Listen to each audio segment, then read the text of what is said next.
మరి ఎక్కడ పెడతారు? గోదావరి కూడా సరిపోదేమో కదా, ఒకేసారి 10,000 మందికి ఎలా పెడతారు, ఎన్ని రౌండ్స్ పెడతారని ఆర్గనైజర్స్ దగ్గరికి వెళ్ళి అడిగారు. మీకు లాంటి పిల్లోడు ఒకడు. సరే ఎక్కడ పెడతారండి అంటే, ఏం లేదు పక్కనే ఉంది చిన్న ఈత కొలని తీసుకెళ్ళాడు. 100 అడుగులు పొడుగుంది అంతే, ఇక్కడ నుండి ఆ చివరి వరకు అంతే. ఇదేంటండి అంతేనా, చిన్న ఈత కొలను ఉంది, ₹1,00,00,000 ఇస్తారని. అవును, ₹1,00,00,000 ఇస్తాం. అదేంటండి మీకు డబ్బులు ఎక్కువైపోయి ఏంటండి అన్నాడు. లేదు ఈత కొలంలో స్విమ్మింగ్ పూల్లో ముసళ్ళు ఉన్నాయి అన్నాడు. ఏంటున్నాయి? క్రాకోడైల్స్ తెలుసా మీకు? ఇలా పడగానే ముద్దెడతాయి, కొరుకుతాయా, తినేస్తాయి అన్నీ. ఏంటి అందరికి చెప్పాడు. అమ్మాయిలు ఏం పిచ్చోలేం కాదు, లోపల ముసళ్ళు నెట్టారు, ₹1,00,00,000 ఊరికినే ఇచ్చారంటే అందరు ఇంటికి వెళ్ళిపోతుందంటే ఒక పిల్లోడు మటుకు దూకేసి ఈత కొడుతున్నాడు. ఇక అందరికీ వచ్చింది. ఎవడో అంత ధైర్యవంతుడని వెనక్కి వచ్చారు. అందరూ చూస్తే సరిగ్గా 2 నిమిషాల్లో ఈ చివరి నుండి ఆ చివరికి ఈత కొట్టాడు. ఇప్పుడు ఎంత గెలిచాడు చెప్పండి? ₹1,00,00,000. ఇలాంటి పెద్ద స్టేజ్ వేశారు. 2 సూట్ కేసులతో డబ్బులు తెచ్చారు. 50 లక్షలు. మైక్ సిస్టమ్ పెట్టారు, టీవీలు పెట్టారు, కెమెరామెన్లు అందరూ వచ్చారు.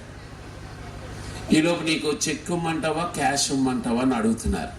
వీడేం మాట్లాడట్లేదు. ఎందుకు? ఎంత గెలిచాడు చెప్పండి? ఎంత గెలిచాడు? ₹1,00,00,000 గెలిచాడేమో. మంచి ఉద్వేగంలో ఉన్నాడు. ఈలోపు ఇలా చూస్తున్న వాళ్ళు అందరూ అన్నారు, అసలు ఆడు సీక్రెట్ ఏంటో అడగండి. ₹1,00,00,000 గెలిచాడు కానీ ఆడు ముసలితో పుట్టాడే ఏంటి, ఎలా దూకుసాడు, అంత ధైర్యం ఏంటి అని అడుగుతున్నారు. ఆడికి మాట్లాడట్లేదు. వీళ్ళు ఏ ప్రశ్న అడిగినా చెప్పట్లేదు. ఈలోపు ఎండ వచ్చేస్తుంది. వీళ్ళకి ఇంకొంచెం చిరాకు వేసింది. బాబు ఏదోటి చెప్పురా బాబు, ఇంక ముగించేస్తాం, నీకు క్యాష్ ఇచ్చిమంటావా, చెక్ ఏదోటి చెప్పే అన్నాడు. అప్పుడు ఆడు అన్నాడు, ఫస్ట్ నన్ను తోసినోడు ఎవడో చెప్పండి అన్నాడు. ఎందుకు ఏమైంది? ఆడు దూకాడా, తోసారా? ఎవడు తోసేకి తప్పుతుందా? మరి మిమ్మల్ని ఎవరు తోసారా? ఇక్కడ క్రిస్మస్ అంటే పరిశుద్ధాత్మ దేవుడు మన అందరినీ తోసుకొని వచ్చాడు. దేవునికి స్తోత్రం. మరి దేవుని వాక్యం వినిపించడానికి, దేవుని ప్రేమను వినిపించడానికి ఈరోజు నా ఎన్నో క్రిస్మస్ మీటింగ్స్, నేను దారండి వస్తుంటే ఎన్ని ప్రోగ్రామ్స్ ఉన్నాయో. దేవుడు ఇక్కడికి నిన్ను నన్ను తోసుకొని వచ్చాడు దేవుని మాటను మనకు వినిపించడానికి. నేను తక్కువ సమయం చెప్తాను కానీ మీరు చాలా జాగ్రత్తగా వినాలి. ఇది ఎప్పుడు వదిలేస్తాడు అని వాచ్ చూసుకున్న లోపు వదిలేస్తాను కన్ఫామ్గా, కానీ మీరు నా వైపు చూసి వినాలి, జాగ్రత్తగా వినాలి. క్రిస్మస్ సందేశం అంటే ఏమిటి? క్రిస్మస్లో క్రిస్మస్ సందేశం ఏంటి? అసలు యేసు ప్రభు పుట్టిన తర్వాత చెప్పబడిన మొదటి సందేశం ఏంటి? గొర్రెల కాపర్లు గొర్రెలు కాసుకుంటున్నారు. మీరు నాటికలు వేస్తారా? గొర్రెలు కాపర్లు గొర్రెలు కాసుకుంటే ఎవరు వచ్చారు? దేవదూత వచ్చి ఒక మాట చెప్పాడు, ప్రజలందరికీ కలుగబోవు మహా సంతోషకరమైన శుభవార్త. క్రిస్మస్లో 3 సందేశాలు ఈ రాత్రి మీకు క్లుప్తంగా చెప్పి ముగిస్తాను. 1 సంతోషం, 2 సంతృప్తి, 3 సమాధానం. 3 సార్లు. ఒకటేంటి? అందరూ గుర్తుపెట్టుకోవాలి. ఒకటేంటి? క్రిస్మస్ సందేశంలో 3 సార్లు ఏంటి? సంతోషం, సంతృప్తి, సమాధానం. సంతోషం 2 రకాలండి, 2 రకాలుగా వస్తుంది సంతోషం. ఒక రకం సందర్భం బట్టి వస్తుంది, సందర్భం బట్టి. రెండో రకం సంబంధం బట్టి వస్తుంది. సందర్భం బట్టి వచ్చే సంతోషం సందర్భం అయిపోగానే అయిపోద్ది. పుట్టినరోజు వస్తే సంతోషమైన మీకు పిల్లలకి ఎప్పటి వరకు? రాత్రి వరకు ఉంటుంది. మళ్ళీ వచ్చి 7 వరకు ఉండదు. ఇంకా మళ్ళీ పుట్టినరోజు ఎప్పుడు వస్తుందో చూడాలి. 10వ తరగతి పాస్ అయినోడికి సంతోషమే కదా. సంతోషం ఎప్పటి వరకు? ఇంటర్మీడియట్ పరీక్షలు వచ్చిందాక. మళ్ళీ ఇంకో పరీక్ష వస్తుంది. ఏదైనా సందర్భాల్లో కానీ నువ్వు సంతోషాన్ని వెతుక్కుంటే ఆ సందర్భంతోనే నీ సంతోషం ఎగిరిపోద్ది. ఈ రోజున చాలామంది మనుషులు వారు సందర్భంలో సంతోషాన్ని వెతుక్కుంటున్నారు. వారు నాకు ఫలానా సందర్భం వస్తే, నాకు జీవితంలో ఫలానాది జరిగితే నేను చాలా సంతోషంగా ఉంటాను అనుకుంటున్నారు. కాదు, నీకు సందర్భంతో వచ్చే సంతోషం ఆ సందర్భంతో పోతుంది. కానీ దేవుడు నీకు ఇచ్చే సంతోషం అది సృష్టికర్తతో నీకుండే సంబంధంతో వచ్చేది. ఈ రోజున మనుషులకి సంతోషం లేదు. అందుకే సెల్ ఫోన్లో కామెడీ సీన్లు చూస్తారు, సినిమాలకు వెళ్తారు, ఫ్రెండ్స్తో కబుర్లు చెప్తారు, కొన్నిసార్లు హ్యాంగ్ అవుట్స్కి వెళ్తారు, మందు తాగుతారు, ఏదైనా చేస్తారు సంతోషం కావాలని. కానీ ఈరోజు మనుషులకు సంతోషం లేదు. సంతోషం లేదు కాబట్టి వారి జీవితంలో సంతృప్తి లేదు. వారు చాలా విషయాల్లో వెతుక్కుంటున్నారు ఈ సంతోషాన్ని. చాలామంది ఏమనుకుంటారంటే, మాకున్న కష్టాలన్నీ ఆర్థికపరమైనవే, అందుకని మాకు డబ్బులు లేకే మాకు ఈ సంతోషం లేదు, ఈ సంతృప్తి లేదు అనుకుంటున్నారు. చాలామంది ఆలోచన ఇది. మాకు కానీ పలానా వాళ్ళలాగా చాలా డబ్బు ఉంటే, మాకు కానీ పలానా వాళ్ళలాగా చాలా ఎక్కువ పొలాలుంటే, ఆస్తుంటే మేము చాలా సంతోషంగా ఉండేవారమి అని అనుకోవచ్చు. నేను 2016లో ఒక వ్యక్తి గురించి చదివాను. అమెరికా దేశంలో ఆయన చాలా ఫేమస్. నేను వెళ్ళిన ప్రతిసారి అమెరికా దేశంలో ఆయన గురించి ఎవడో ఒకటి చెప్తాడు. ఆయన పేరు బిల్ గేట్స్. కంప్యూటర్కి ఆపరేటింగ్ సిస్టమ్ తయారు చేశాడు ఆయన. మైక్రోసాఫ్ట్ అన్న సంస్థ పెట్టాడు. ఆయన చాలా డబ్బు సంపాదించాడు. 2016లో చదివానని చెప్తున్నాను, అంటే ఇప్పుడు దాదాపు 9 సంవత్సరాల క్రితం. అప్పటికి ఆయన ఆస్తి 5 లక్షల కోట్లు. రోజుకి ₹1 పంచితే 1500 సంవత్సరాలు పంచొచ్చు ఆయన ఆస్తి, ఆయన డబ్బు. చంద్రమండలానికి ఇక్కడ నుండి, భూమి నుండి 3,84,400 కిలోమీటర్లు ఎత్తు, 6 అడుగులు పొడుగు, 4 అడుగులు వెడల్పుతో ఒక 10 దిండులు వేయచ్చు. ఆయన డబ్బంతా ₹100 నోట్లలోకి మార్చి దిండులాగా కానీ పోగేస్తే ఆయనకి ఎన్ని కోట్లు కావలిస్తే అంత డబ్బు ఉంది.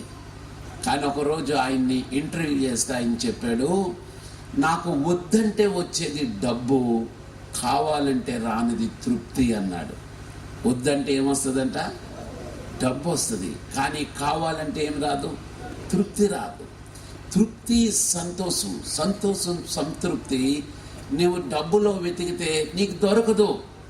అనేక మంది ఉన్నారు ఈ రోజున యవ్వనస్తులు, చాలామంది వారు సంతోషం కొరకు ఎన్నో దారులు వెతుకుతున్నారు.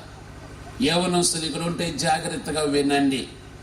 నేను 23 సంవత్సరాల నుండి విద్యార్థులతోనే జీవిస్తున్నాను. ఎన్నో వేల మంది యవ్వనస్తుల్ని, స్టూడెంట్స్ని చూశాను నేను. వారు ఎన్నో ఆశలతో వారి తల్లిదండ్రులు వారిని బీటెక్లో జాయిన్ చేస్తారు, ఇంజనీరింగ్లో. చాలా సంవత్సరాలు ప్రిన్సిపల్గా పనిచేశాను. చాలామందిని చూశాను, వాళ్ళు ఏదో చేయాలనుకుంటారు వారికి సంతోషం రావడం గురించి. సినిమాలకు వెళ్తారు చాలామంది, కాలేజీలు మానేసి. ఎందుకంటే సంతోషంగా కొంతసేపు నవ్వుకుందాం, సంతోషంగా ఉందామని చెప్పేసి. కానీ కొన్ని విషయాలు వింటుంటే ఆలోచింపజేస్తాయి. వినండి. నేను 2005వ సంవత్సరంలో డిసెంబర్ 14వ తేదీన ఇలాంటి క్రిస్మస్లో మాట్లాడడానికి వెళ్తూ సోఫాలో ఒక పేపర్ ఉంటే అట్లా చూశాను. అది ఈనాడు పేపరు. 9వ పేజీలో ఈ విధంగా ఉంది, నా మనస్సు నా మాట వినదు అని ఉంది. బాగుంది కదా టైటిల్ అని చదువుతున్నాను. ఆ ప్రోగ్రామ్ లేట్ అయిపోతుంది, అయినా ఇంట్రెస్టింగ్ ఉంది. అది ఒక ఇంటర్వ్యూ అనమాట. ఒక మూవీ స్టార్, ఒక హీరోయిన్, ఆ రోజుల్లో చాలా ఫేమస్ ఆమె పేరు అంకిత. ఆమె ఇంటర్వ్యూ ఎందుకు చదివానంటే, ఆమె ఫస్ట్ క్వశ్చన్కి నేనంతా చదవాల్సి వచ్చింది. ఆమె ఏం అడిగాడంటే, నీవు ఆత్మహత్య చేసుకొని చచ్చిపోవాలనుకున్నావంట, నిజమేనా అని రాసింది. ఆమె నిజమే అంది. ఆ ఆన్సర్ వల్ల నేను ఆర్టికల్ అంతా చదివాను. మరలా ఇదేంటి? ఆమె అప్పుడు మారిషియస్ అన్న దేశంలో ఉంది. అది మదగాస్కర్ అన్న దేశానికి కొంచెం దూరంలో ఉంటుంది. నేను అక్కడి వరకు వెళ్ళాను. దానిని భూమి మీద ఉన్న పరలోకం అని పిలుస్తారు ఆ దేశాన్ని. ఎంత అందమైన సముద్ర తీరాలు, పూల తోటలు, చాలా సినిమా షూటింగ్స్ జరుగుతాయి.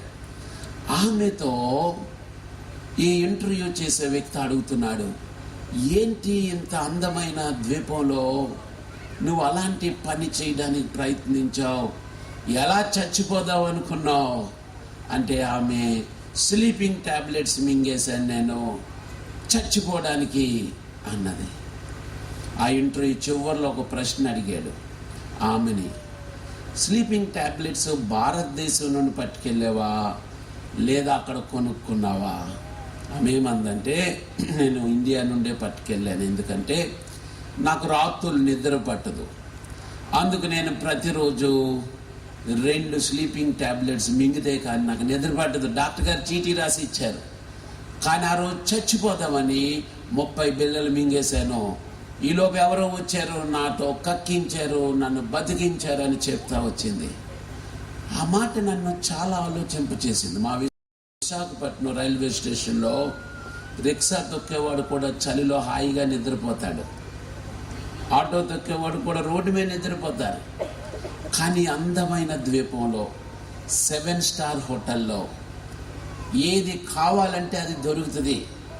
అంత ఉన్న ఆమె ఎందుకు చచ్చిపోవాలనుకుంది? ఎందుకు నిద్ర పట్టట్లేదు అసలు? ఎందుకంటే కళ్ళు మూసుకుంటే చేసిన తప్పులు ఇంకా బాగా కనబడతాయి కాబట్టి. మనుషుల్లో ఉన్న అపరాధ భావం మనుషుల యొక్క విలువైన జీవితాన్ని వాళ్ళ నుండి దూరం చేస్తుంది. నీవు సంతోషాన్ని సందర్భాలలో వెతికినంత కాలం నీకు సంతోషం దొరకదు.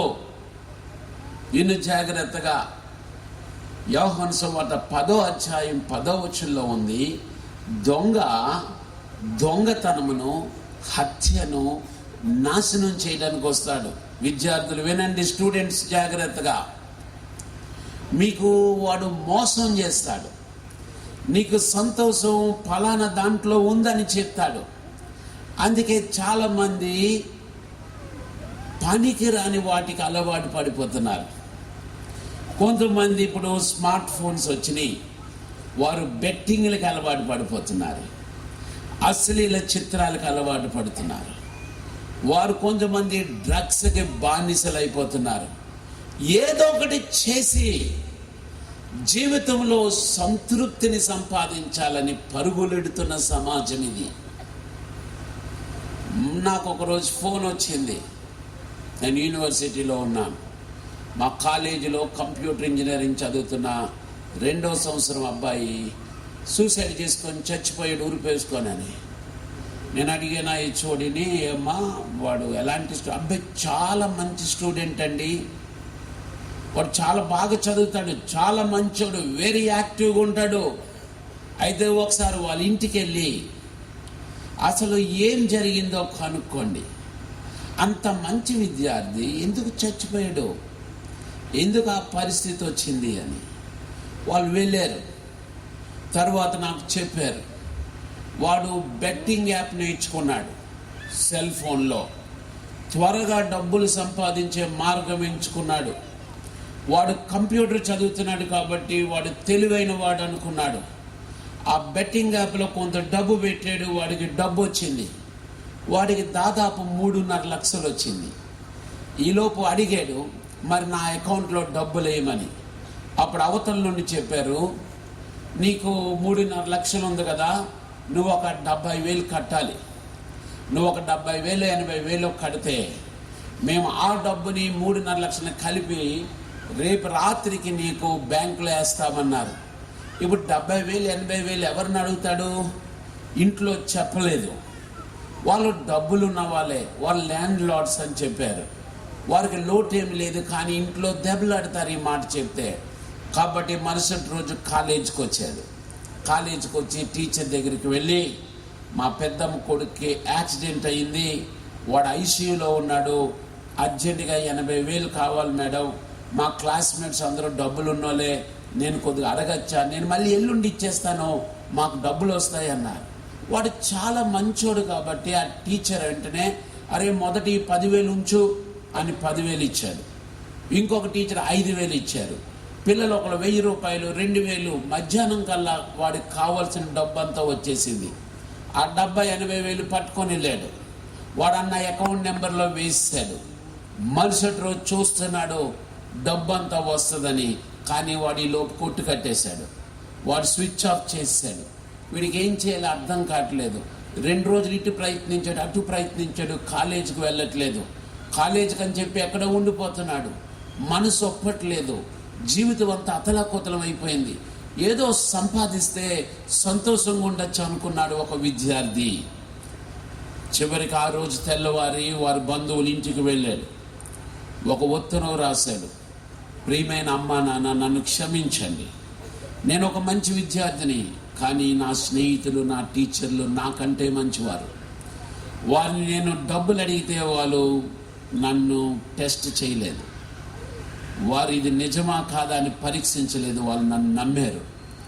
నాకు ఇగో పలానావాడు ఇంత డబ్బు ఇచ్చారు, నేను మోసపోయాను. నన్ను నమ్మిన నా స్నేహితుల్ని, నా టీచర్స్ని మోసం చేసి రేపు కాలేజీకి వెళ్ళి వాళ్ళతో పాటు కూర్చునే ఆ యోగ్యత నాకు లేదు, అందుకే నేను చచ్చిపోతున్నానని ఉత్తరం రాసి చచ్చిపోయాడు. ఒకసారి ఆలోచించండి, ఏదో కావాలి, ఇంకా ఏదో సంపాదించాలి నేను, అప్పుడు నేను చాలా సంతోషంగా ఉంటానని చేస్తున్న ప్రయత్నాల్లో మనిషి జీవితంలో సంతోషం, సంతృప్తి రెండూ లేవు. ఎందుకో తెలుసా? వాటిలో నీకు సంతోషం దొరకదు. నీవు ఎక్కడ పోగొట్టుకున్నావో నీవు అక్కడికి వెళ్ళాలి. నీ సంతోషం నువ్వు ఎక్కడ పోగొట్టుకున్నావు, నీవు అక్కడికి వెళ్ళి వెతకాలి. ఎన్నో ప్రయత్నాలు చేయొచ్చు. సినిమాలు, షికార్లు, డబ్బు, లగ్జరీస్లో సంతోషం లేదు. అందుకే మనుషులు ఒకప్పుడు లేనివి ఎన్నో ఉన్నాయి. ఈ రోజున ఈ ప్రాంతాల్లో ఒకప్పుడు సైకిళ్ళు, స్కూటర్లు ఇప్పుడు కార్లు అయినాయి. ఒకప్పుడు తాటేకులు, పెంకులు మేడలైనవి. ఒకప్పుడు పొయ్యిలు, కిరసనాయిలు అయినాయి. కిరసనాయిలు ఇప్పుడు గ్యాస్ స్టవ్లు వచ్చినాయి. ఇంకా అడ్వాన్స్డ్ కరెంట్ స్టవ్లు కూడా వచ్చినాయి. ఒకప్పుడు లేనివి ఎన్నో ఉన్నాయి ఇప్పుడు. కానీ సంతోషం ఉందా? సంతృప్తి ఉందా మనుషుల్లో? పెళ్ళిళ్ళు అవుతున్నాయి, కుటుంబాలు ఎంత ఖర్చు పెడుతున్నారో అంత ఖర్చు పెట్టినంత సంతోషం ఏమైనా మిగులుతుందా? ఇంట్లో నెమ్మది ఉందా? కొంతమంది కోట్లు ఖర్చు పెడతారు. నేను ఒక వివాహానికి నన్ను తీసుకెళ్ళారు, 6 రోజులు చేశారు. నాకు తెలియదు అన్ని రోజులు చేస్తారు పెళ్ళని. ఎన్ని కోట్లు ఖర్చు పెట్టారు, ఏంటి ఉపయోగం? వాళ్ళ ఇంట్లో నెమ్మది లేదు, వాళ్ళ ఇల్లు ఒక నరకంలాగా ఉంది. నువ్వు డబ్బులు పెట్టుకొని నువ్వు ఎంతో చేయొచ్చు అనుకుంటున్నావు. గుర్తుపెట్టుకో, ఎక్కడ పోగొట్టుకున్నావో అక్కడికి వెళ్ళి వెతుకు. ఒకడు ఒక లైట్ కింద తడువులాడుతూ ఉన్నాడు, వెతుకులాడుతూ ఉన్నాడు, ఏదో వెతుకుతున్నాడు. ఇగో ఇలాంటి పిల్లోడు ఒకడు. లోపు ఒక పోలీస్ అయినట్టు వెళ్తూ, ఒరే ఏంట్రా బాబు వెతుకుతున్నావు? అంకుల్ తాళాలు పోయినాయి, పోలీస్ అంకుల్, అందుకే వెతుకుతున్నాడు. వెతుకు బాగా ఎతుకో అని వెళ్ళిపోయాడు. గంట తర్వాత వస్తాడు, ఇంకా అక్కడే వెతుకుతున్నాడు. ఏమిరా ఇంకా దొరకలేదా అని ఈసారి పాపం పోలీస్ అంకుల్ కూడా వెతుకుతున్నాడు. ఆ లైట్ చుట్టూరు, ఈ పక్క ఆ పక్క. నడువు నొప్పి వచ్చింది. ఎవరు బాబు నాయనవరే దొరకట్లేదురా, ఎక్కడ పోయినాయిరా చిన్న తాళాలు అంటే, అల్లదిగో ఆ తుప్పల కింద పోయినాయి అన్నాడు. మరేరే ఎక్కడ ఎదుగుతున్నావు అంటే, లైట్ ఉందని ఎదుగుతున్నాను అన్నాడు. దొరుకుతుంది అడిగి? నీకు ఎక్కడ పోయిందో అక్కడికి వెళ్ళి వెతుకు. ఎక్కడ పోగొట్టుకున్నాడు మానవుడు? మానవుని అసమాధానానికి, అసంతృప్తికి కారణం ఏంటి? దేవుడు మానవుణ్ణి దేవుని పోలికలో సృష్టించాడు. ఆదికాండం 1వ అధ్యాయం 26వ వచనంలో దేవుడు తన పోలికలో మన స్వరూపంలో నరుణం చేయదుము. 27వ వచనంలో దేవుని స్వరూపంలో, దేవుని పోలికలో చేశాడు. ఎంత అద్భుతంగా దేవుడు మానవుని సృష్టించాడు. కానీ దేవుడు వద్దు అని చెప్పిన పని, దేవుడు మానవుని ఎంత ప్రేమించాడంటే, సృష్టి అంతా చేసి సృష్టి అంతటినీ దేవుడు మనిషి చేతిలో పెట్టాడు. సృష్టి అంతా దేవుంది. ప్రేమ ఎప్పుడు వెల్లడిపరచబడేది. వినండి యవ్వనస్తులు, ఈ మాటలు ఎక్కడి నుండి వింటున్నా, ఈరోజు నా వాట్సాప్లు, ఫేస్బుక్లు ప్రేమలు ఎక్కువైపోయినాయి. ఇవి పలికే ప్రేమలు. అవి ప్రేమ పలికేది కాదు, ప్రేమ ఏంటి? వెల్లడిపరచబడేది, వ్యక్తపరిచేది. ఎవరైనా నిన్ను ప్రేమిస్తుంటే ఆ ప్రేమ క్రియల్లో కనిపించాలి. మాటల్లో స్నేహాలున్నాయి. ఈ రోజున ఎన్ని స్నేహాలో తల్లిదండ్రులు వదిలిపెట్టేస్తారు. 2 రోజుల క్రితం ఒక తల్లి వచ్చింది నా దగ్గరికి. ఆమె ఏడుస్తూ ఉంది. ఏమ్మా ఏడుస్తున్నావు అని అడిగితే, అయ్యా నా కూతుర్ని ఇంత పెంచాను, నేను ఎంతో కష్టపడ్డాను. ఆమె పోలీస్ డిపార్ట్మెంట్ పైగా, కానీ నేను ఒక పిల్లోడు వెళ్ళిపోయింది. చాలా కష్టపడి తీసుకొచ్చారు. ఇప్పుడు అంటుంది నాకు మీరు అక్కర్లేదంటుంది అమ్మా నాన్న, నాకు వాడే కావాలంటుంది. బాబు ఏం చేయమంటావు? ఇప్పుడు ఏం చేయమంటావు? ఏం చేయగలరు? ప్రేమ కావాలి ఈ రోజున మనుషులకి. కానీ అందులో నీకు సంతోషం దొరుకుతుందా? వ్యక్తపరచబడేది ప్రేమ. 15 సంవత్సరాల క్రితం ఇక్కడ పక్కన నర్సుపూర్ అన్న ఊర్లో జీడిఎం చర్చ్ ఉంది. చాలా పురాతన సంఘం. వాళ్ళు యూత్ సండే చేసుకుంటూ ఆగస్టు 1వ ఆదివారం రమ్మన్నారు. వెళ్ళాను. ట్రైన్లో వెళ్తున్నాను. నెక్స్ట్ రోజు ఫ్రెండ్షిప్ డే.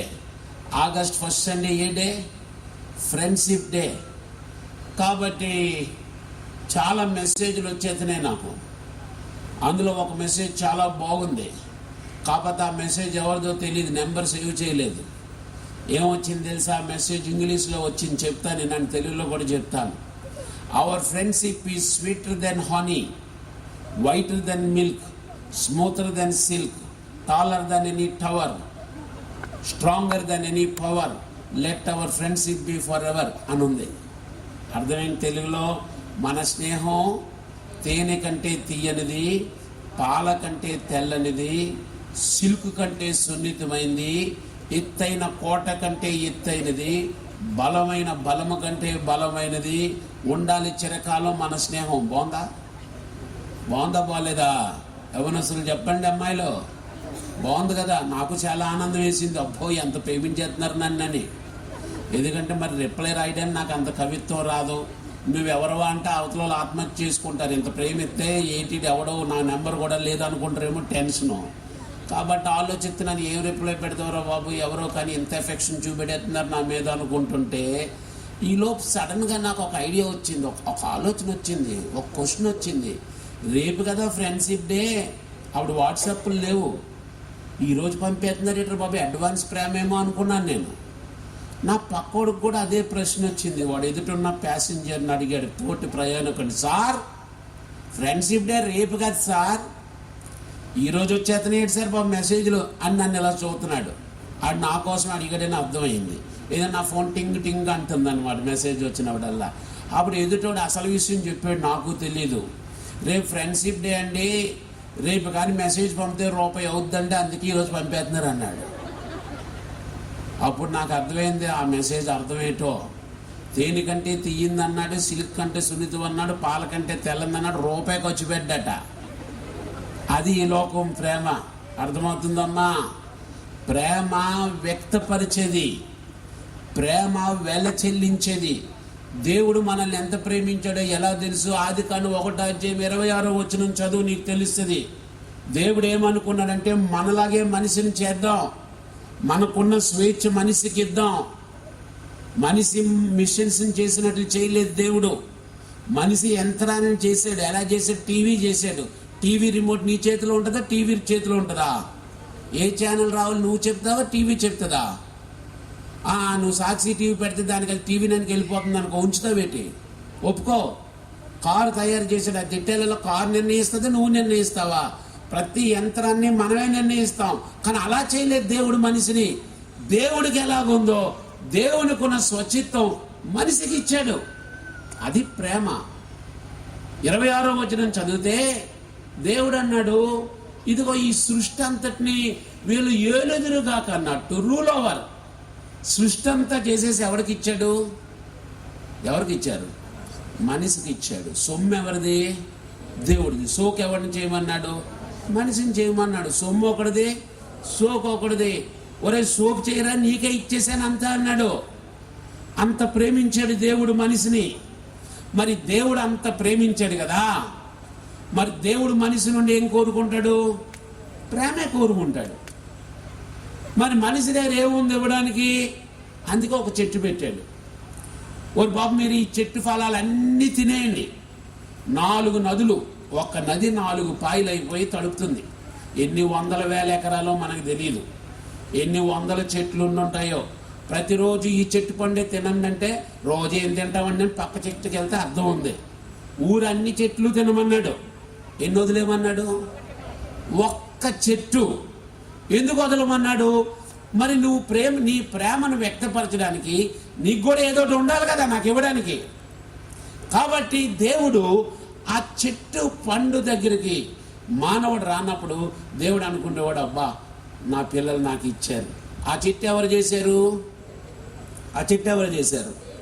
ఆ చెట్టు కూడా దేవుడే చేశాడు. కానీ మానవునికి ఇచ్చే ఒక అవకాశాన్ని ఇచ్చాడు తిరిగి. మీకు అర్థమయ్యేటట్టు చెప్తాను వినండి. మా నాన్నగారికి ఇప్పుడు 75 సంవత్సరాలు నిండే.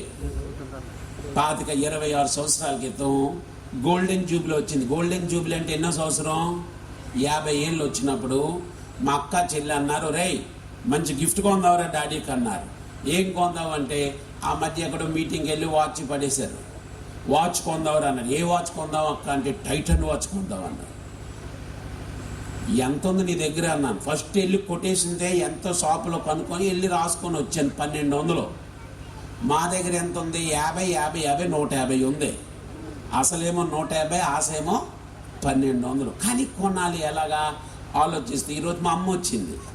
మా అమ్మ హౌస్ వైఫ్, మంచి ప్రార్థనాపరురాలు. ఆమె మేము గుసగుసలాడుతుంటే వింది, ఏంట్రా ఇంత తెగ మాట్లాడి. ఏమి లేదమ్మా, డాడీ పుట్టినరోజు వచ్చేస్తుంది కదా, మరి 50 years కదా, మేము మంచి టైటన్ వాచ్ కొందాం అనుకుంటున్నాం అంది. ఓ వెరీ గుడ్, కొనండి అంది. కానీ కొద్ది బడ్జెట్ ప్రాబ్లం ఉంది. ఎంత?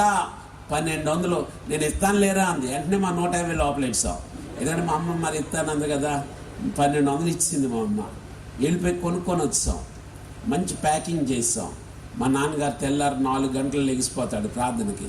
కాబట్టి మేము 3:30కి అలారం పెట్టాం ముగ్గురు.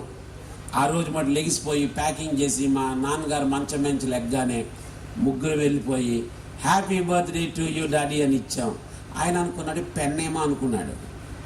ఇప్పుడు చూస్తే ఏముంది? టైటన్ వాచ్ ఉంది. ఏంట్రా ఇంత ఖరీదు, ఇది ఎలా కొన్నారు? కొన్నాంలేండి, మేమే కొన్నాం అని చెప్తే ఇంక పొంగిపోయాడు. పెట్టేసుకొని తెల్లారి ఇంటికి వచ్చిన వాళ్ళందరికీ అడ్వర్టైజ్మెంట్. ఏమిటి?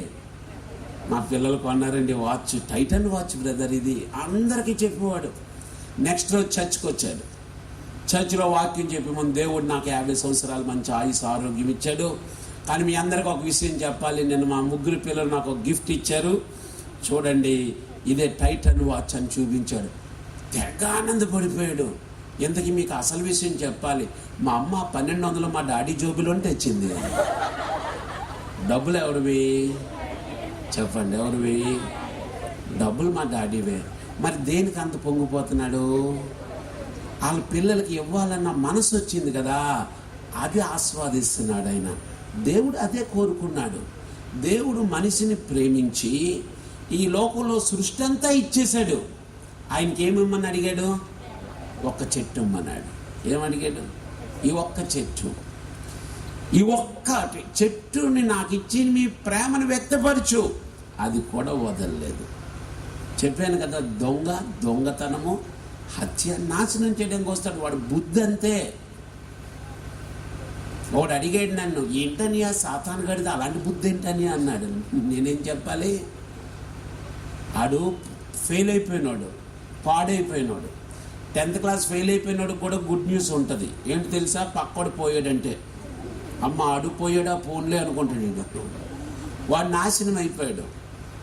దేవుడు నరకాన్ని మనుషుల కోసం చేయలేదు.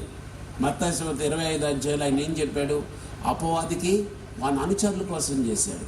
కాబట్టి వాడి కక్ష, ఎలాగైనా వీడి సంతోషాన్ని దొంగలించాలి. ఎలా దొంగలించగలడు? దేవునితో సంబంధాన్ని తెగ్గొట్టేసి దొంగలించాడు. ఎప్పుడైతే ఆజ్ఞను అతిక్రమించాడో పాపం వచ్చింది, సంబంధం తెగిపోయింది. సంబంధం ఒక దేవునితోనే తెగిపోలేదు, మనిషితో మనిషికి కూడా సంబంధం తెగిపోయింది. వినండి, అందుకే సమాధానం లేదు ఈ రోజుకి నీ మనుషుల్లో.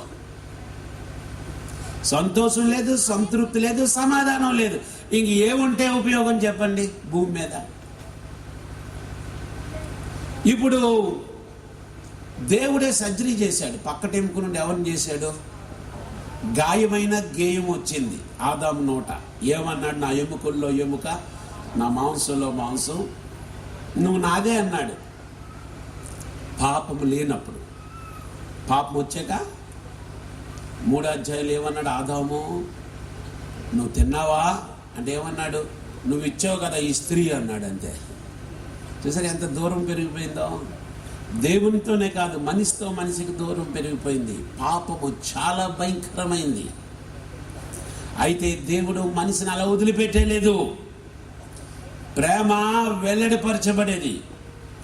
దేవుని ప్రేమ మనిషిని వెంటాడుతూనే ఉంది. దేవుడు వదిలిపెట్టలేదు. వీళ్ళు ఆకులు కప్పుకున్నారు సిగ్గుతో. వీళ్ళు చూసారా, మనిషి పాపం చేసిన తొలి రోజునే వాని సొంత ప్రయత్నాలు మొదలుపెట్టాడు. అదే మతం అంటే. పాపాన్ని వాళ్ళకు వాళ్ళు పరిహరించుకోవడానికి చేసే ప్రయత్నాన్నే మతం అంటారు. మనిషి వెతికే ఒక్కొక్క మార్గం, ఒక్కొక్క మతం. అందుకే మొదటి మతం ఆకులు మతం. ఆకులు కప్పేసుకుంటే ఉంటుందా? ఎండొస్తే ఎండిపోతాయి కదా. మానవుని యొక్క ప్రయత్నాలు ఎన్నో ఉన్నాయి, కాదు ఏది ఫలించలేదు. దేవుడు పాపము చేసిన మానవుడు పాపం చేసిన తొలి దినాన్ని దేవుడు రక్తం చిందించాడు. వారికి చర్మపు చొక్కాయిని చేశాడు. ఎక్కడి వస్తే చర్మం? ఒక గొర్రెని బలిచ్చాడు. కానీ అది సరిపోదు, ఆయనకి తెలుసు. ఆయన ప్రేమ వెతికింది వెతికింది వెతికింది ఒక్క వ్యక్తి గురుండి. దాదాపు 2000 సంవత్సరాలు అయిపోయింది. మానవుడి తర్వాత మానవుడు పుడుతూనే ఉన్నాడు, పాపం పెరుగుతూనే ఉంది. ఒకరోజు అనుకున్నాడు, అనవసరంగా చేశాను ఈ మనుషులను అనుకున్నాడు. కొన్నిసార్లు అంత ప్రేమించే తల్లుల నోటంట బిడ్డ ఎక్కువ బాధపెడితే ఏమనేస్తుంది తెలుసా? నా కడుపుని చెడగొట్టావురా అంటది. నేను అనవసరంగా కన్నానురా అంటది. ఆదికాండం 6వ అధ్యాయంలో దేవుడు మనసు నొచ్చుకుంది, అందరినీ నిర్మూలన చేశాడు. ఒక్క కుటుంబమే ఉంది ఇంకా, అయినా సరిపడదు. మనుషులు పెరుగుతూనే ఉన్నారు. ఒక వ్యక్తి కనిపించాడు. ఆయన ఏం చెప్పితే అది వింటున్నాడు. ఆయన్ని మీ అమ్మ నాన్న వదిలిపెట్టి అంటే వదిలిపెడుతున్నాడు. మీ ఇల్లు వాకలు వదిలిపెట్టి అంటే వదిలిపెడుతున్నాడు. అబ్బా, ఇలాంటి వాడు ఒకడు కావాలి. ఈ ఒక్క వ్యక్తి నుండి నేను నా హృదయ వాంఛని తీర్చుకుంటాను, తెగిపోయిన సంబంధాన్ని తిరిగి సమకూర్చుతాను, తిరిగి మానవుణ్ణి నా దగ్గరికి చేర్చుకోవాలని అబ్రాహాముని పిలిచాడు. 25 సంవత్సరాలు నడిచాడు అబ్రాహాము దేవుడితో. మధ్యలో ఎన్నో సంఘటనలు జరిగాయి. చివరికి 100 సంవత్సరాలు వచ్చేసి కొడుకునిచ్చాడు. 100 ఏళ్లకు పుట్టిన కొడుకు పేరు ఇస్సాకు. ఇస్సాకు అంటే నవ్వు అని అర్థం. నవ్వు. ఆ ముసలోళ్ళ ఇంట్లో నవ్వు వచ్చింది. ముద్ద నోట్లో పెట్టాలంటే ఫస్ట్ నవ్వు నోట్లో పెట్టాలి, తర్వాతే వీళ్ళు తింటారు. అల్లారు ముద్దుగా పెంచుకుంటున్నారు. ఒక్కడే కొడుకు. అయితే మరొకడు ఉన్నాడు, ఇస్మాయిలు. దేవుడు అన్నాడు, నువ్వు పంపించే. అయ్యో, బాధ అనిపిస్తుంది, పంపే.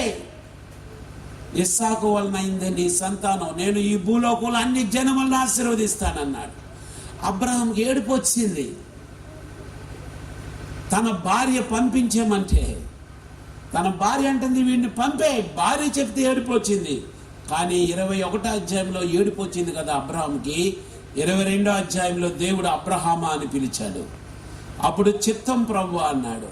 అప్పుడు దేవుడు అన్నాడు, నీవు ప్రేమించే, నీకు ఒక్కడై ఉన్నా నీవు ప్రేమించే ఇస్సాకుని నా కొరకు బలిచ్చే, దహన బలి. నేను చూపించే పర్వతం మీద దహన బలి అంటే నరికేసి మొక్కలు చేసి కాల్చేసి వచ్చి అది బూడిదే ఉంటుంది, శవం కూడా ఉండదు. కానీ అబ్రహాంకి అప్పుడు ఏడుపు రాలేదు.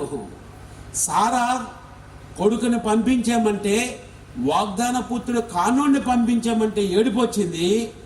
వాగ్దాన పుత్రుడు, 25 ఏళ్ళు కనిపెడితే పుట్టాడు, సారా గర్భాన్ని పుట్టాడు, ఏకైక కుమారుడని దేవుడే సంబోధించాడు. ఆ ఒక్క కొడుకుని ఇచ్చేయమంటే తెల్లవారుజామున లేచాడు. ఇష్టం ఉంటేనే మెలకు వస్తుంది. పిల్లలకి తల్లిదండ్రులు లేపుతారు. మా పిల్లలకి అలవాటు, మాకు 7:30 గీడేస్తారు వాళ్ళ స్కూల్. 5 నుండి మొదలెట్టాలి. అలాగా లెగండి అంటే 6:30 లెగిస్తారు కదా, లేస్తారు స్కూల్కి వెళ్ళమంటే పిల్లలు. అదే రేపు తెల్లారి మన అందరం పిక్నిక్కి వెళ్తున్నామంటే 2 గంటలు లేచిపోతారు, ఇంకా తెల్లారు లేదా అని. అదే నిద్ర, అదే శరీరం. ఇష్టమైన పనికి త్వరగా మెలకు వస్తుంది. అబ్రహాం ఎలా లేచాడో అక్కడ రాయబడి ఉంది ఇంగ్లీష్ బైబిల్లో early in the morning, Telugu బైబిల్లో తెల్లవారుజామున లేచాడు. కట్టెలు కొట్టుకున్నాడు తెలీదా? ఆ కట్టెని నరుగుతున్నట్లే కొడుకుని నరకాలని తెలుసు. 3 రోజులు ప్రయాణం వెళ్తూనే ఉన్నాడు. రాత్రి టెంట్ వేసాడు, పడుకుంటున్నాడు. నానా అన్నాడు. ఇంకెంత నానా? 1 రోజు అయిపోయింది, 2 రోజు, ఇంకొక రోజు అయిపోయింది, ఇంకా 3వ రోజు రానే వచ్చింది. కొండెక్కుతున్నారు, ఇద్దరే ఉన్నారు, పనివారు లేరు. నెత్తి మీద కట్టెలున్నాయి, చేతిలో కత్తి ఉంది, ఇంకో చేతిలో నిప్పు ఉంది. ఇస్సాకు అంటున్నాడు నా తండ్రి అని. ఇంకా రేపు నుండి నా తండ్రి అని పిలిచినాడు ఎవడున్నాడు ఇంట్లో. అదే ఆఖరిసారి. చివరి కోరిక ఏంటి అని అడిగాడు. ఏమి నా కుమారుడా? నానా, దహన బలి అంటే ఎలాగుంటుందో చాలాసార్లు చూశాడు ఇస్సాకు. చేతిలో నిప్పు కత్తి ఉంది, నెత్తి మీద కట్టెలున్నాయి, గొర్రెపెళ్ళేది నానా. అబ్రహాం గుండె ముక్కలైపోయి ఉండాలి. మనిషే కదా అబ్రహాం, రక్త మాంసాలు ఉన్నాడే, సొంత కొడుకు. గొర్రెపిల్ల అడుగుతుంది, గొర్రెపిల్లేదని. యెహోవా ఈరే అన్నాడు. కొండెక్కాడు, కట్టెలు చక్కగా పేర్చాడు. ఇంటికి వెళ్ళి చదువుకోండి. ఇష్టం వచ్చినట్లు జల్లలే, కొడుకుని నరకడానికి చక్కగా పేర్చాడు. కొడుకు కళ్ళనికి గంతలు కట్టాడు, బంధించేశాడు. ఎవరిని బంధిస్తారు? బందిపోటును బంధిస్తారు. బలవంతంగా బంధించాడు. అరుస్తున్నాడు, నానా ఏంటి నువ్వేం చేస్తున్నావు? నేను లేకుండా అసలు నువ్వు బతకగలవా? అమ్మకు తెలిసే ఈ విషయం. అది నన్ను కడుతున్నావేంటి? ఎందుకు కడుతున్నావు నన్ను? పడుకోబెట్టాడు. ఇదే నన్ను పడుకోబెట్టావు. గొర్రెపిల్లను కదా నరుగుతాడు. నేనేం చేశానని? నేనేం తప్పు చేశాను నాన్న? అసలు నన్ను ఎంత ప్రేమించే నువ్వు నన్ను ఎందుకు నరుగుతున్నావు? గొర్రెపిల్ల ఏది అని ప్రశ్నించినోడికి ప్రశ్నించే జ్ఞానం ఉంది. ప్రశ్నించుండడా, అడుగుండడా తండ్రిని? దేవుడు చెప్పాడంతే, ఇంకో జవాబు లేదు. కత్తి పైకి ఎత్తాడు, దించడానికి 1 మిల్లీ సెకండ్ చాలు, సెకండ్ కూడా అక్కర్లే. అబ్రహామాని ఒకసారి పిలిచి బలుమ్మన్నాడు, కానీ బలు ఇవ్వద్దు అనడానికి 2 సార్లు పిలిచాడు. కంగారు పడిపోయాడు దేవుడు కూడా. అబ్రహమా ఆగు, నువ్వు దేవునికి భయపడేవాడు అని కనబడుతుంది. ఆ చిన్నోడిని ఏం చేయక ఆపేశాడు. దేవుడు బలి ఇవ్వలేదు. ఒక గొర్రెపిల్లను బలిచ్చాడు. అక్కడ ఆ కథ అక్కడితో అయిపోయింది. కానీ నా ఆలోచనలు ఇలా ఉంటాయి. దేవుడు ఇస్సాకుని బలి ఇవ్వలేదు, ఒక నరుడిని బలి ఇవ్వలేదు అక్కడ. కానీ అబ్రహమా, నీ కొడుకుని బలి ఇవ్వద్దు. నీ కొడుకే కాదు, భూమి మీద ఉన్న ఎవడో బలి అవసరం లేదు. కానీ నీవు నిలవబడిన ఈ కొండకి ఎదురుగా ఇంకో కొండ ఉంది చూడు. ఈ మోరియా పర్వతానికి ఎదురుగా ఉన్న ఆ కొండ పేరు గొల్గోతా. సరిగ్గా 2000 సంవత్సరాల తర్వాత నా కొడుకుని ఆ కొండ మీద బలిస్తాను. దేవుడు అదే చేశాడు. ఇస్సాకు నానా అంటే విని ఆపాడు. కానీ తన ప్రియ కుమారుడు శిలువ మీద నా దేవా నా చెయ్యలా విడిచిపెట్టావని కేక వేస్తే తండ్రి ఆపలేదు. నీ కొరకు నా కొరకు బలిచ్చాడు. నీ సంబంధాన్ని తిరిగి సమకూర్చి నీకు సంతోషాన్ని ఇవ్వడానికి. నేను ఇశ్రాయేలు దేశం వెళ్ళినప్పుడు చాలా సంవత్సరాల క్రితం నేను ఆ కొండంతా ఎక్కాను. చాలా ఎత్తైన కొండ, ఎండ. నేను అనుకున్న అంత బరువైన సిలువ ఎలా మోసుకొని ఎక్కాడు. సరే, దిగేటప్పుడు ఆ రూట్ కాకుండా వేరే రూట్లో దింపారు. అదొక ఖాళీ చోటు. నా వెనక చూస్తే గొల్గోతా కొండ, నా ఎదురుగా ఏడుపుల గోడ ఉంటుంది, వెస్ట్ వాల్. ఒక్క గోడే ఉంది. 1వ శతాబ్దంలో యెరూషలేము అంతా నేలమట్టమైపోయింది. కాబట్టి యూదులు ఇప్పటికీ ఆ గోడ దగ్గరికి వెళ్ళి ఏడుస్తారు. నాతో కొంతమంది వచ్చిన వాళ్ళు ఏడడానికి వెళ్ళారు, నేను వెళ్ళలేదు. నేను అక్కడే నిలవబడి ఉన్నాను. నా ముందు ఒక కొండ కనబడుతుంది. ప్రస్తుతం అక్కడ ఒక మాస్క్ ఉంది. అబ్రహాము తన కొడుకుని బలిచ్చిన కొండది. సొలొమోను దేవాలయం కట్టిన కొండది.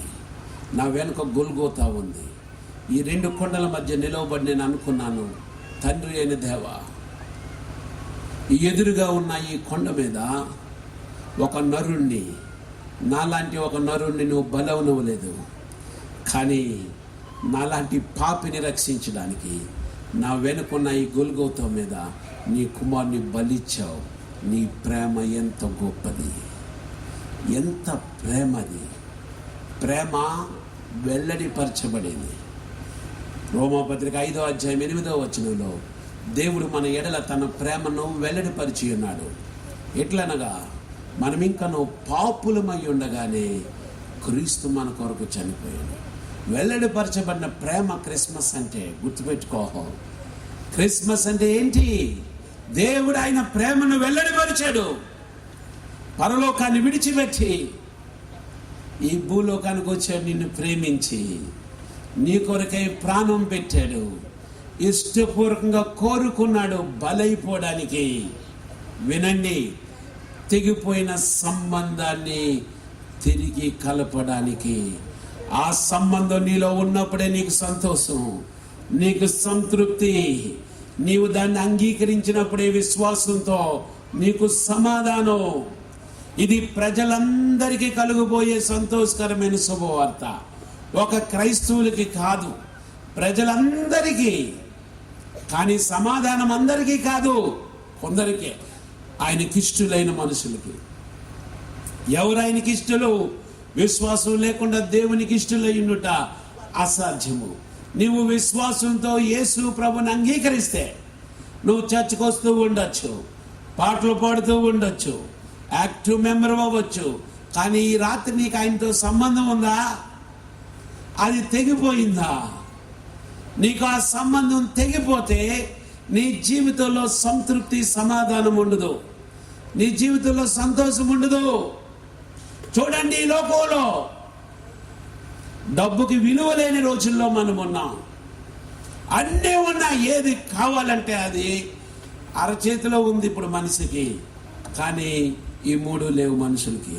సంతోషం, సంతృప్తి, సమాధానం. ఈ 3 క్రిస్మస్ బహుమానాలు. ఈ 3 ప్రభువు నీకు ఇస్తాడు. సురేంద్ర పాస్టర్ గారు అందుకే పెట్టాడు ఈ క్రిస్మస్ని. అందుకే నేను అంత దూరం నుండి వచ్చాను మీకోసం. ఈ 3 బహుమానాలు ఈ రాత్రి మీకు ఇవ్వాలని ఇష్టపడుతున్నాడు. కానీ నువ్వు కోరుకుంటేనే, నువ్వు ఇష్టపడితేనే. సినిమాకి వెళ్తే రాదు హ్యాపీ డేస్. 2007వ సంవత్సరంలో ఆ సినిమా వచ్చింది హ్యాపీ డేస్ అని. హీరోయిన్ ఆమె పేరు తమన్నా. ఆమె చాలా ఫేమస్ అయిన తర్వాత నాకు ఒకసారి ఆమెతో మాట్లాడే అవకాశం దొరికింది. ఇలాగే పక్కన ఉంటే మాట్లాడాను. అప్పుడే రిలీజ్ అయింది ఆ మూవీ. నేను ఎప్పుడు సినిమాలు చూడలేదు. నేను ఈరోజు వరకు సినిమా హాల్ ఎలాగుంటుందో నేను చూడలేదు, నేను వెళ్ళలేదు ఎప్పుడు.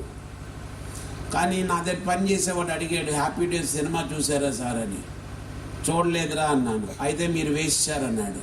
ఇదేంటి ఇంత బతికి సినిమా చూడకపోతే వేస్ట్ అన్నాడు. ఏరా అన్నాను. సార్ 3 గంటలు మళ్ళీ స్టూడెంట్ లైఫ్కి వెళ్ళిపోతారు సార్, ఎంత ఎంజాయ్ చేస్తారు తెలుసా సార్ మీరు. నేను అన్నాను, ఒరే 3 గంటలు సంతోషం అద్దెకి తెచ్చుకోవడం ఎందుకురా అన్నాను. 3 గంటలు అద్దెకి తెచ్చుకున్నాక మళ్ళీ అద్దె అయిపోయాక ఏమైపోవాలి, ఇల్లు ఖాళీ చేసేది కదా. అలాగే సినిమా అయిపోయాక మళ్ళీ సంతోషం అక్కడే ఉండిపోద్ది. మనుషులకి అదే కదా బాధ. అందుకు ఇంకోటి ఏదో ట్రై చేస్తాడు. చాలామంది తాగుతున్నారు. ఇక్కడ ఉన్నారు ఎవరైనా తాగేవాడు, నువ్వు తాగి చచ్చిపోతావు, నరకానికి వెళ్ళిపోతావు. గుర్తుపెట్టుకో. మా ఇంటి పక్కన కాక పక్కన, మా ఇంటికి వాళ్ళ ఇంటికి మధ్యలో ఒక ఇల్లే ఉంటుంది. ఆయన పేరు పీటర్. ఆయన ఒక ఆఫీసర్. రోజు తాగేవాడు. రోజు తాగి నేను 7వ క్లాస్ 8వ క్లాస్ చదువుకున్న రోజుల్లో పిల్లోడిని నన్ను చూసి పరిగెత్తుకొచ్చేవాడు. చేతులు 2 పట్టుకునేవాడు. క్షమించి బాబు, రేపు నన్ను తాగననేవాడిని. నేను అనుకోండి, నేనేమనరా బాబు ఈయన క్షమించడానికి, ఈ నన్ను తినేతనండి ఏంటి అనుకునేవాడు. రోజు తాగొచ్చేవాడు. లోపల అపరాధ భావం, తప్పు చేస్తున్నాను, తెలుసు సార్ నాకు తప్పు చేస్తున్నానని. తాగేసి అంత ఆఫీసర్ ఏమనేవాడు తెలుసా, రోడ్డు మీద దొర్లేవాడు. ఎవరైనా ఏంటి రోడ్డు మీద దొరికి ఈత కొడుతున్నాను వే అనేవాడు. ఈత కొట్టడానికి నీళ్ళు ఎక్కడ ఉన్నాయంటే లోపల ఉన్నాయనేవాడు. చూసారా, అంత చదువుకున్నాడు ఆఫీసర్ అతను. నేను ఇంటర్మీడియట్ చదువుతున్నప్పుడు ఉదయం 5 గంటలకి ట్యూషన్కి వెళ్ళాను. ఆ పక్కనుండే అటు నుండి వస్తున్నప్పుడు వాళ్ళ గుమ్మల్లో ఉండి రక్తం వస్తుంది, నేనే చూశాను. 6 గంటలు 6:30కి. అయ్యో ఏంటి రక్తం వస్తుంది ఇందులో అండి, చూడండి ఎవరు లేరు, ఆంటీ వాళ్ళు పిల్లలు అందరూ ఊరెళ్ళారు, ఒక్కడే ఉన్నాడు. 3 రోజులు తాగి గుండె పగిలిపోయి చచ్చిపోయాడు. లోపల చచ్చిపోయాడు చివరికి. అది దొంగ చేసే పని, అపవాది చేసే పని అది. వాడు దొంగతనం చేస్తాడు, హత్య చేస్తాడు, నాశనం చేస్తాడు. కానీ ఆ తర్వాత వచనంలో ఉంది, 11వ వచనం, యోహాను సువార్త 10వ అధ్యాయంలో, నేను గొర్రెలకు మంచి కాపరిని, మంచి కాపరి గొర్రెల కొరకు తన ప్రాణం పెడతాడు. అది డైలాగ్ కాదు. డైలాగ్స్ చెప్పడం బాగొచ్చు, ఈ ఊర్లో అలాంటి డైలాగులు చాలా చెప్పారు. డైలాగ్ కాదది, చేసి చూపించాడు ఆయన. మంచి కాపరిగా సిలువ మీద నీ కోసం నా కోసం ప్రాణం పెట్టాడు ఆయన ప్రాణం పెట్టాడు. సమాధి చేయబడ్డాడు, 3వ దినాన తిరిగి లేచాడు. ఆయన అన్నాడు, నేను జీవిస్తున్నాను కాబట్టి నీవు జీవిస్తావు. ఈరోజు మనుషులకు ఎన్నో భయాలు ఉన్నాయి. లేని 3 ఉన్నది ఒకటి, లేనివన్నీ 3. ఏ 3 లేవు? సంతోషం లేదు, సంతృప్తి లేదు, సమాధానం. ఉన్న ఒకటి ఏంటంటే భయం. ప్రతిదాని భయం మనుషులకి. చూడండి, పూర్వ రోజున సెల్ ఫోన్లు లేవు, ఊరెళ్తే వెళ్ళాడు అనుకోవడమే. ఇప్పుడు ప్రతి గంటకు ఒక ఫోన్ కొట్టాలి, స్విచ్ ఆఫ్ అయితే ఇక్కడ స్విచ్ ఆఫ్ అయిపోతుంది గుండె. అమ్మో ఫోన్ పని చేయట్లేదు. భయం. మనుషులకి ఎంత భయం తెలుసా? ఈరోజు టెక్నాలజీ పెరిగిపోయింది. టెక్నాలజీ మనిషికి భయాన్ని తీసుకొచ్చింది. ఎన్నో దేశాలు ఉన్నాయి, ప్రతి దేశము వాళ్ళ వార్షిక బడ్జెట్లో 50% డిఫెన్స్కి ఖర్చు పెడుతుంది, మిలిటరీకి. ఎందుకో? భయం. ఎవడు బాంబు వేస్తాడో భయం, ఎవడేం చేస్తాడో భయం. భయంతోనే చచ్చిపోతున్నారు. ప్రపంచంలో ఒక నియంత ఉన్నాడు, ఆయన పేరు అడాల్ఫస్ హిట్లర్ ఉండేవాడు. వాడు ఏమన్నాడు తెలుసా? భయానికే నేనంటే భయం అన్నాడు. ఏమన్నాడు? భయానికే నేనంటే భయం అన్నాడు. 60 లక్షల మంది యూదుల్ని చంపేశాడు. అక్షరాల 60 లక్షల మంది యూదుల్ని. 2వ ప్రపంచ యుద్ధానికి ప్రధాన కారకుడు. భయానికే నేనంటే భయం అన్నాడు. 1945వ సంవత్సరం ఏప్రిల్ 30న భయంతో చచ్చిపోయాడు. తుపాకీతో కాల్చుకొని సూసైడ్ చేసుకున్నాడు. మాటలు కాదు. కానీ క్రిస్మస్ సందేశం ఏంటో చెప్పనా? మొట్టమొదట ప్రిలోడ్. సంగీతకారులు మొదట ఏం వాయిస్తారు? ప్రిలోడ్ వాయిస్తారు. ఇంకా యేసు ప్రభు జన్మించడానికి ముందు ప్రిలోడ్ స్టోరీ ఒకటి ఉంది. జకరియా ఎలిజబెత్. జకరియా దగ్గర గాబ్రియల్ వచ్చి చెప్పిన మొదటి మాట ఏంటి? భయపడుకో. ఇప్పుడు మరియా దగ్గరికి వచ్చాడు గాబ్రియల్ దూత. మరియకి చెప్పిన మొదటి మాట ఏంటి? భయపడకము. ఇప్పుడు యేసుప్రభు పుట్టేశాడు. పుట్టేసిన తర్వాత ఫస్ట్ మెసేజ్ ఎవరికి వచ్చింది? గొర్రెల కాపర్లకి. దేవదూత చెప్పిన మొదటి మాట ఏంటి? భయపడకూడదు. Fear not. ఈరోజు నీకు ఎన్ని భయాలు ఉన్నాయో, ఆ భయములన్నిటికీ జవాబు ఈ క్రిస్మస్. నీకు కలిగిన భయములన్నిటి నుండి ఆయన నిన్ను విడిపిస్తాడు. దావీదు తనకు కలిగిన భయములు ఎన్నో ఉన్నాయి, కానీ 34వ కీర్తన రాసుకుంటూ ఆయన నాకు కలిగిన భయములన్నిటిలో నుండి నన్ను విడిపించాడు. ఈరోజు నేను విడిపిస్తాడు. భయం నుండి విడిపిస్తాడు నిన్ను. సంతోషమిస్తాడు, సమాధానమిస్తాడు, సంతృప్తినిస్తాడు. నువ్వు కోరుకుంటేనే. నీవు నరకానికి వెళ్ళకూడదని ఆయన నిన్ను ప్రేమించి చెప్తున్నాడు ఈ మాటలు. నీకు ఒక మాట చెప్తాను, వినండి. నేను చాలా సంవత్సరాలు ఇలా బోధించాను. నీలో ఆత్మ ఉంది, ఆ ఆత్మకి చావు లేదు. ఆత్మ నిత్యత్వానికి వెళ్ళాలి. నీవు ఇక్కడ జీవించిన జీవితంలో నీవు తీసుకునే నిర్ణయం బట్టి నీవు అయితే నిత్య పరలోకానికి వెళ్ళాలి, లేదా నిత్య నరకానికి వెళ్ళాలి. నీదే నిర్ణయం. కానీ నీలో ఆత్మ ఉండడం కాదు. ఈ మధ్య నేర్చుకున్నాను, నువ్వే ఆత్మ, నీకు శరీరం ఉంది. నువ్వే ఆత్మ, నీకేముంది? శరీరం ఉంది. దేవుడు నీకు శరీరం ఇచ్చాడు భూమి మీద ఉండడానికి. ఆ శరీరం కొన్ని రోజుల్లో మట్టిలోకి వెళ్ళిపోద్ది. ఆదికాండం 2:7 దేవుడైన యెహోవా నేల మట్టిని నర్మించి వాని నాసిక రంధ్రములో జీవవాయువు వదగా నరుడేమయ్యాడు? జీవాత్మ అయ్యాను. నీవు జీవించే ఆత్మ, నీకు శరీరం ఉంది. ఆ శరీరాన్ని వదిలిపెట్టాలి. ఇక్కడ మట్టిలోకో బూడిదలోకో వెళ్ళిపోతుంది ఆ శరీరం. కానీ నువ్వు ఆత్మ అన్న విషయం మర్చిపోవద్దు. జ్ఞాని అయిన సొలొమోను ప్రసంగి 12:7 అన్నాడు, మన్నైనది తిరిగి మన్నైపోద్ది. ఆత్మ దాన్ని దయచేసిన దేవుని దగ్గరికి వెళ్ళాల్సిందే. మరలా వెళ్ళును. ఎక్కడి నుండి వచ్చావు అక్కడికి వెళ్తావు. చావు ఉండదు నీకు. అదేంటండి మరి చచ్చిపోతున్నావు కదా? చచ్చిపోవట్లేదు, శరీరం వదిలేస్తున్నావు నువ్వు. ఇప్పుడు ఈ సూట్ వేసాను కదా, ఉంచుతాను. రాత్రి ఎలా పడుకుంటాను నేను? ఏం చేస్తాను? సూట్ తీసి పక్కన పడేస్తాను. అట్లాగే ఈ శరీరం తీసి పక్కన పడేస్తావు నువ్వు. నీ ప్రాణం పోవడం అంటే అర్థం ఏంటనుకున్నావు? నీ ప్రాణము నీ ఆత్మని నీ శరీరాన్ని పట్టుంచింది. ప్రాణం పోయిందంటే ఆత్మ శరీరాన్ని వదిలిపెట్టేసింది, ఒక చొక్కాని వదిలిపెట్టినట్లు. దానికి విలువ లేదు. ఆత్మ ఉన్నంత వరకే నీకు విలువ. అందమైన ఐశ్వర్య బాడీనైనా చచ్చిపోయి ఎవడు ఒళ్ళు ఎట్టుకోడు. ఎక్కడ పెడతారు? వెళ్ళిపోవాలి. అంబానీ శరీరం అని బాబు చాలా కోటీశ్వరుడు ఉంచరు. నీవు ఆత్మ అయి ఉన్నావు. నీవు నీ శరీరాన్ని ఒకసారి విడిచిపెట్టిన తర్వాత దానికి విలువ లేదు. ఈ రోజున శరీరం గురించి ఎంతో ఆలోచిస్తున్నావు నువ్వు. ఉదయం లేచిన తర్వాత వేడి నీళ్ళు తాగుతావు. ఎందుకు? మంత్రి సత్యనారాయణ చెప్పాడని, ఈనాడు పుస్తకంలో రాశాడని ఏవేవో నూరుకొని మింగుతావు. దేనికి? శరీరం కోసం. అమ్మాయిలో ఫెయిర్ అండ్ లవ్లీ రాస్తావు. దేనికి? తెల్లగొచ్చేయాలని. కానీ అది మట్టిలోకి వెళ్ళిపోద్ది. పర్మనెంట్గా ఉండే నీ ఆత్మ గురించి ఆలోచిస్తున్నావా? దాన్ని కూర్చున్న చింత నీకుందా? ఈరోజు ఈ క్రిస్మస్లో దేవుడు నీకు ఆలోచించమని చెప్తున్నాడు. ఆయన స్వరూపంలో నిన్ను చేసుకున్నాడు. ఆయన ఆత్మస్వరూపి.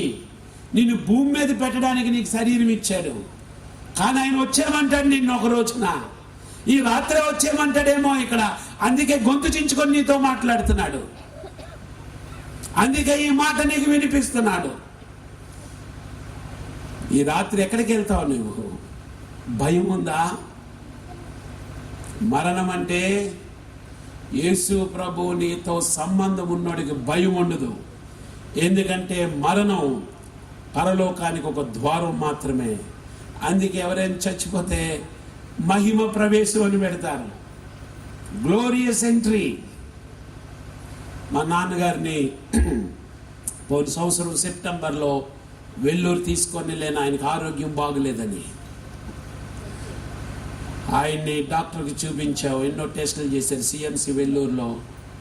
వాళ్ళన్ని టెస్టులు చేసి చెప్పారు క్యాన్సర్ అని. అది చాలా భయంకరమైన క్యాన్సర్. అది నేను గదిలో లేను, మా నాన్నగారు ఉన్నారు. ఈలోపు నాతో ఉండే సోదరుడు ఫోన్ చేశారు, డాక్టర్ గారు వచ్చారు సార్ రండి అని. వెళ్ళాను. మీరేమవుతారండి? నా కొడుకండి అన్నాను. కూర్చోండి అన్నాడు. మా డాడీని కూడా కూర్చోండి అన్నాడు. ఆ డాక్టర్ దగ్గరికి వచ్చి మీకు ఏం జబ్బో మీకు తెలుసా అన్నాడు. తెలీదండి పూర్తిగా, క్యాన్సర్ అన్నాడు.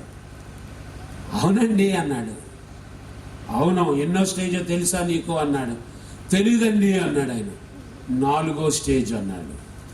అప్పుడు ఈయన అన్నాడు, మొత్తం ఎన్ని స్టేజ్లు ఉంటాయి సార్ అన్నాడు. 4 ఉంటాయి అన్నాడు. అవునండి 4 ఉంటాయి అని మంచం చివరికి వచ్చాడు. అండ్ ఈ డాక్టర్ గారు అన్నాడు, జెఫ్రీ ఆయన పేరు, డాక్టర్ జెఫ్రీ. సార్ కంగారు పడిపోకండి, మన దగ్గర మంచి మందులు ఉన్నాయి, మీరేమి ఇప్పుడేం చచ్చిపోరు.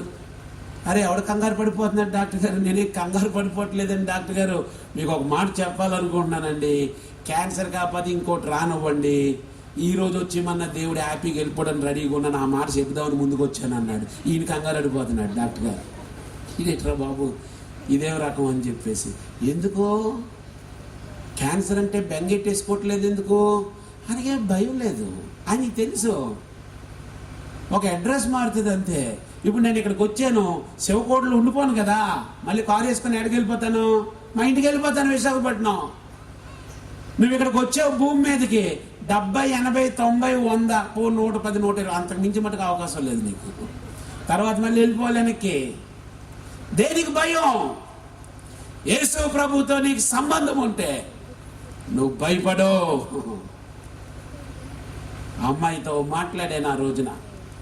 హ్యాపీ డేస్ అన్న పేరు చాలా బాగా పెట్టావు, దేనికి పెట్టావు? సార్ అది హ్యాపీ డేస్ సార్, మీరు కూడా స్టూడెంట్గా ఉన్నారు కదా. సరే, నేను ఆమెను ఒక మాట అడిగాను, అసలు హ్యాపీనెస్ని ఎలా నిర్వచిస్తావంటే ఆ అమ్మాయి ఏం చెప్పింది తెలుసండి? ఇంగ్లీష్లో చెప్పింది, వినండి. హ్యాపీనెస్ అనేది సినిమా శిఖారులో ఉండదని చెప్పింది. ఒక హీరోయిన్ చెప్పింది నాకు, నా చెవులతో విన్నాను పక్కన నిలవబడి. హ్యాపీనెస్ రిలేషన్షిప్స్లో ఉంటుందని చెప్పింది, సంబంధాల్లో ఉంటుందని చెప్పింది ఆ అమ్మాయి. చిన్న అమ్మాయి ఆ సమయానికి, ఎప్పుడో 13, 14, 15 సంవత్సరాల క్రితం కదా. సంబంధాల్లో ఉంటుంది. నేను అమ్మాయిని అడిగాను, సరే ఇప్పుడు మంచి పేరు పెట్టారు కదా, ఇప్పుడు ఆ సినిమా చూసాను, నేను ఇప్పుడు సినిమాలు చూడలేదు, చూస్తే ఇప్పుడు నువ్వు అన్నా సంతోషం వస్తుంది ఈ సినిమా చూస్తే. మీ స్టూడెంట్లను అడగండి సార్ బాబు, నన్నేంటి అడుగుతున్నారని వెళ్ళిపోయింది ఆ అమ్మాయి. ఎందుకు? అమ్మాయికి సంతోషం సంబంధాల్లో ఉందని తెలుసు, కానీ ఆ సంబంధం సృష్టికర్తతో ఉండాలని తెలియదు.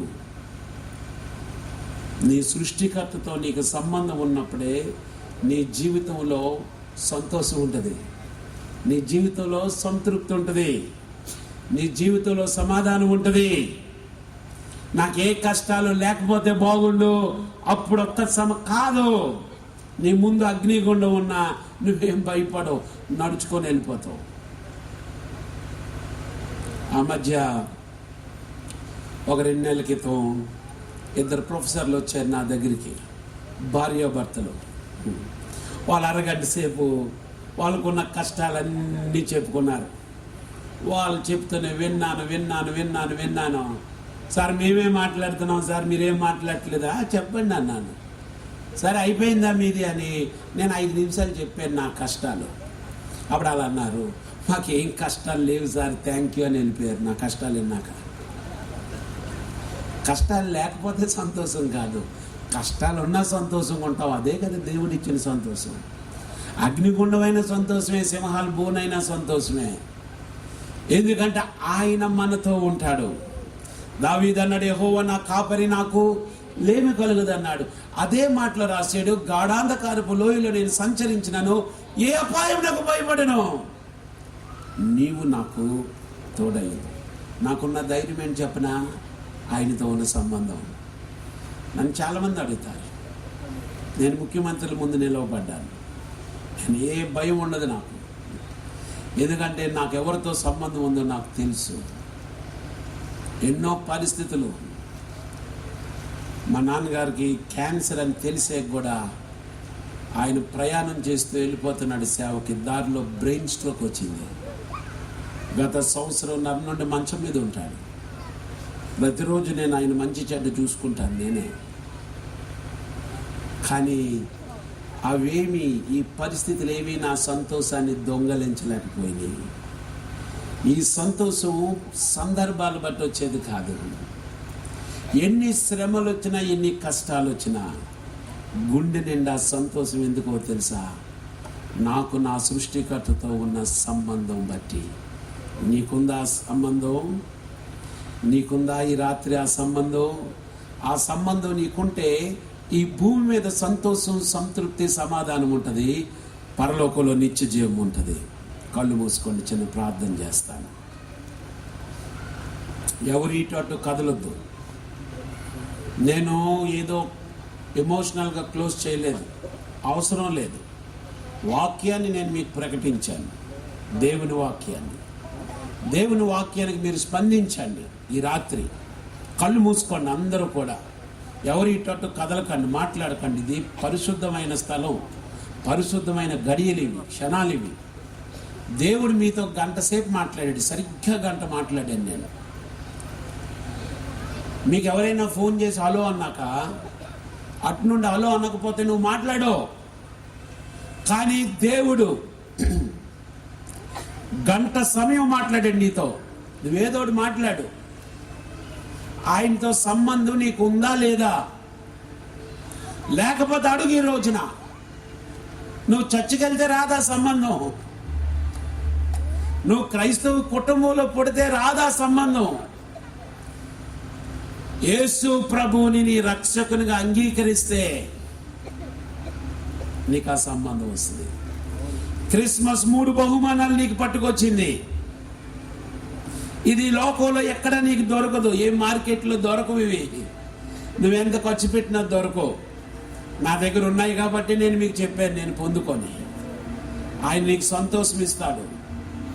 ఆయన నీకు సంతృప్తికరమైన జీవితాన్ని ఇస్తాడు. ఆయన నీకు సమాధానకరమైన జీవితం ఇస్తాడు. ఎలాంటి పరిస్థితులున్నా నీకు సమాధానం పోదు నీ దగ్గర నుండి. అలాంటి సంబంధం కావాలన్న వాళ్ళు ఎవరైనా ఉంటే మీ కుడి చేయి పైకెత్తి చూపించండి, ప్రార్థన చేసి వెళ్ళిపోతాను నేను. ఊరికే ఎత్తద్దు. ఎవరికైనా అనిపిస్తే, పరిశుద్ధాత్మ దేవుడు ప్రేరేపిస్తే థ్యాంక్ యూ, పైకెత్తండి. చెయ్యి పైకెత్తి అట్లా ఉంచండి. చేతులు పైకెత్తండి. చెయ్యి పైకెత్తి ప్రార్థన కళ్ళు ఎప్పొద్దు. చెయ్యి పైకెత్తి ప్రార్థన చేసుకోండి. ప్రభువా, నాకు నీతో సంబంధం కావాలి ప్రభువా. ఇప్పుడు వరకు చెప్పిన మాటలన్నీ వింటుంటే నా కోసమే అనిపిస్తున్నాయి. ఆ మాటలో నిజంగానే నా లోపల లేదా సమాధానం? మా ఇంట్లో లేదు, మా బిడ్డల్లో లేదు, నా భార్య భర్తల మధ్య లేదు సమాధానం. కానీ నీ సృష్టికర్తతో సంబంధం నీకుంటే